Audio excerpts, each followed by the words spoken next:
সফলতার কোনো শর্টকাট হয় না, হয় অনেক কাঠখড় পুড়িয়ে জীবন যুদ্ধের প্রতিটি অধ্যায়ে নিজেকে প্রমাণ করে করে একটু একটু করে আপনি সফল হবেন, একটু একটু করে আগাবেন। ইটস এ জার্নি, এটা কোনো ডেস্টিনেশন নয়।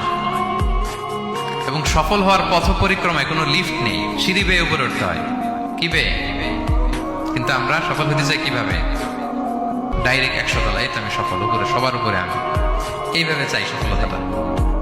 সবার উপরে উঠে যাব, গোল্ড মেডেল গলায় পরাই দিবে, আমরা সাকসেসফুল না।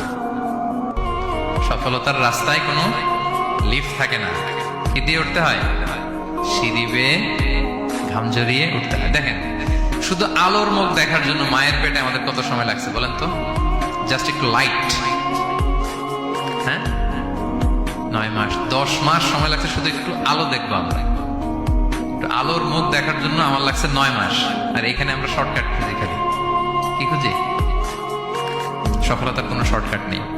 অল্প এফোর্টে যারা সফল হতে চায় এরা কোনোদিন সফল হয় না।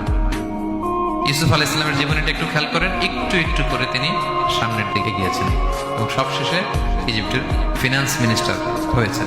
এজন্য ধৈর্য ধারণ করতে হবে।